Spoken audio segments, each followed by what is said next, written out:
शराब पीने वाला व्यक्ति, देखो आज हमारे देश में बेरोजगारी का सबसे बड़ा कारण, गरीबी का सबसे बड़ा कारण शराब है।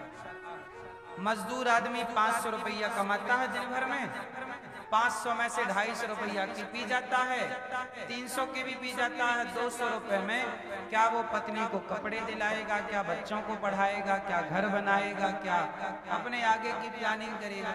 वो सारा पैसा बचाता और अपने लिए छोटा घर बनाना चाहता तो बना सकता था आदमी। हाँ या ना? 10-5 साल आदमी मेहनत कर ले, कमाए तो अपने लिए घर बना सकता है, रोटी कपड़ा मकान की व्यवस्था कर सकता है। पर शराब पिएगा। हमारे देश में मजदूर लोग क्या कर रहे हैं? दिन भर बेचारे काम करते हैं और शाम को 500 रुपए कमाया दिन भर में, तो 500 कमाया तो 200 की पी लिया, 300 की पी लिया। अब बताइए ये समझदारी है कि बेवकूफी है? आप कितना मेहनत करते हैं? शराब पीना सही होता तो प्लेन उड़ाने वाले जो होते हैं, क्या बोलते हैं उनको? पायलट। तो पायलट को शराब पिला के उड़ाने दो, पी पहले खूब फिर उड़ाएगा। पर पायलट को चेक किया जाता है कि उसने शराब तो नहीं पी रखी। यदि शराब पी रखी हो तो उसे प्लेन उड़ाने की परमिशन, यहाँ तक कि गाड़ी चलाने के लिए भी आप शराब पी के चलाएंगे तो फाइन लग जाएगा, जेल भी हो सकती है। बोलो हाँ, ये अपना कानून है भारत का। शराब पीना यदि सही है तो कोई डॉक्टर शराब पी के ऑपरेशन करने जाए तो वो बचाएगा कि जान ले लेगा? तो इसका मतलब शराब सही नहीं। सही होती तो पायलट को पीने से क्यों मना किया? अरे अमेरिका में तो खूब शराब पीते हैं लोग, लेकिन अमेरिका में भी शराब पी के गाड़ी चलाना मना है, शराब पी के प्लेन चलाना मना है। यदि शराब सही है तो प्लेन भी चलाओ ना शराब पी के, क्यों जी? सही है तो चलाओ। शराब सही है तो गाड़ी भी चलाओ, फिर क्यों सरकार मना करती है? जब सरकार एक तरफ कहती है कि शराब पी के गाड़ी मत चलाओ और दूसरी तरफ आप शराब पीने को सपोर्ट करते हैं तो गलत हो गई ना बात। मतलब शराब गलत है। जूस पी करके गाड़ी मत चलाओ ऐसा किसी ने नहीं बोला, दूध पीकर गाड़ी मत चलाओ ऐसा किसी ने नहीं बोला। शराब में कुछ तो गड़बड़ है। शराब मस्तिष्क को शून्य करती है। आप जेलों में सर्वे कर लीजिए, आप जेलों में जाके पता लगाइए कि जितने अपराधी हैं वो जेल क्यों आए, तो आपको 95% लोग बताएंगे वो अपराधी स्वयं, कैदी स्वयं बताएंगे कि हमने शराब के नशे में ये पाप कर लिया, मर्डर कर दिया, बलात्कार कर दिया। शराब पी करके लोग, उन्हें पता ही नहीं चल पाता कि वो जो कर रहे हैं सही है कि, तो बुद्धि को शून्य कर देती है ना, विचार क्षमता को समाप्त कर देती है, विचारों को शून्य कर देती है शराब। शराब का प्रभाव पेट में नहीं पड़ता, मस्तिष्क में पड़ता है। वो ब्रेन को सुला देती है, हमारे दिमाग को क्या करती है? सुला देती है। तो हम यहाँ जागने आए हैं, उठ जाग मुसाफिर भोर भई, के सोने आए।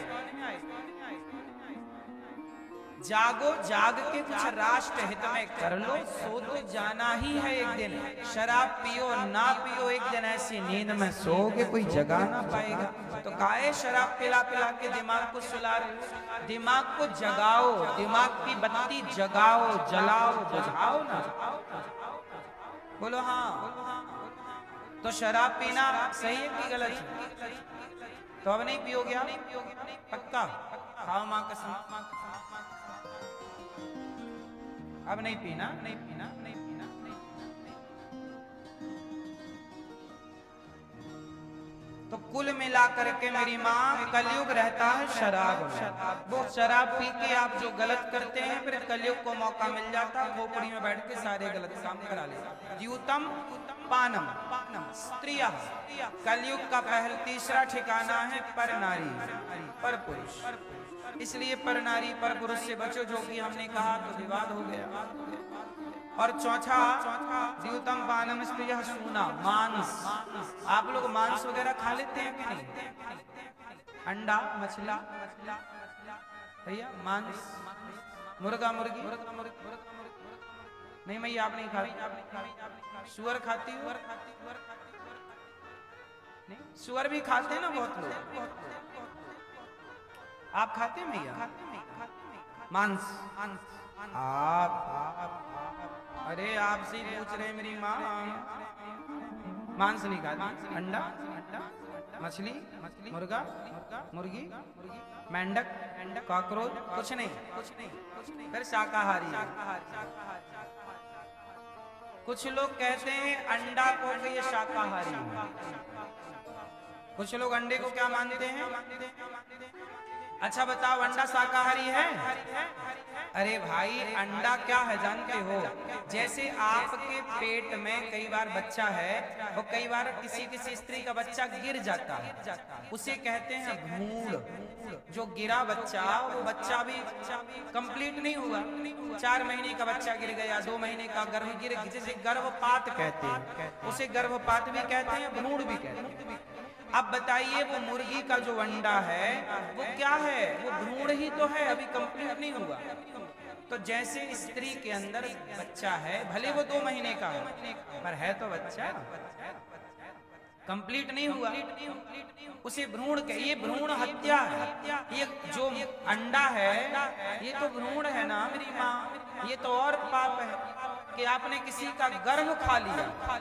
ये मुर्गी का क्या है? गर्भ अभी कंप्लीट नहीं हुआ। अंडा 2 प्रोसेस में होता है। पहला पेट में मुर्गी के कुछ समय रहता है और जब अंडा बाहर आता है तो मुर्गी सेकती है, उसके ऊपर बैठती है, अपनी गर्मी अंडे को देती है, धीरे धीरे उसके अंदर एक बच्चा विकसित हो जाता है। तो वो मुर्गी का बच्चा ही तो है, जब तक विकसित नहीं हुआ तब तक वो भ्रूण है। वो क्या है? गर्भ है। तो आप गर्भ के बच्चे को खा गए, इससे बड़ा पाप क्या होगा मेरी माँ? इसलिए कलयुग के 4 स्थान द्यूतम पानम स्त्रियः सूना, 5वां है कलयुग का स्थान। क्या 5वां? 5वां स्थान कलयुग का बेईमानी से कमाया गया धन। जो बेईमानी से धन कमाते हैं वहां कलयुग बैठता है। राजा परीक्षित जी के सिर पर मुकुट थी सोने की, वो जरासंध की थी, कलयुग सिर पर जाके बैठा और राजा परीक्षित जी से अपमान हो गया। इन्होंने एक संत का अपमान कर दिया। समीक नाम के ऋषि थे, उनके गले में मरा हुआ सांप डाल दिया। तो समीक के पुत्र महर्षि श्रृंगी नाम के ऋषि थे, उन्होंने परीक्षित को श्राप दे दिया कि आपने हमारे पिता का अपमान कर दिया, हम आपको श्राप देते हैं कि आपने हमारे पिता के गले में मरा हुआ सांप डालकर अपमान किया। जाओ हम आपको श्राप देते हैं कि आपको तक्षक डसेगा, सांप डसेगा और परीक्षित 7 दिन में आपकी सांप के डसने से मृत्यु हो जाएगी। राजा परीक्षित जी को श्राप लगा। राजा परीक्षित जी तुरंत बिना देर किए शुकताल गए और शुकताल में जाकर के जब वहां सुखदेव जी आए तो उनका पूजन किया। हाथ जोड़कर परीक्षित जी ने कहा, अतः पृच्छामि संसिद्धिं योगिनां परमं गुरुं पुरुषस्येह यत् कार्यं म्रियमाणस्य सर्वथा। राजा परीक्षित जी ने सुखदेव जी से कहा, गुरुदेव मुझे 7 दिन में मरने का श्राप लगा है, मैं क्या करूं? तब सुखदेव जी ने कहा, वरीयाने सते प्रश्न क्रतो लोकहितं नृप। आपने बड़ा ही उत्तम प्रश्न किया राजन। आपने कहा जिसे 7 दिन में मरना है वो क्या करे? हम सबकी जिंदगी 7 दिनों की, सोमवार से लेके रविवार तक कितने दिन हुए? इन 7 दिन में किसी एक दिन में आप पैदा होते हैं, इन्हीं 7 दिनों में किसी एक दिन में आप छुट्टी मर जाते हैं। कहानी 7 दिन की, बीच में कुछ वर्ष हो सकते हैं, किसके कितने वर्ष हैं ये कोई नहीं जानता, लेकिन हम इतना जानते हैं मेरी माँ कि 100 वर्ष के अंदर ही आपकी कहानी पूरी हो जानी है। बोलो हाँ। आप कितने साल के बच्चे? गई बहुत गई गई बहुत थोड़ी बची, नारायण अवचेत काल चिड़ैया चुग रही निस दिन आयु खेत। अच्छा, आप लोगों की बहुत चली गई, कितनी बची है? थोड़ी सी। यदि 100 साल के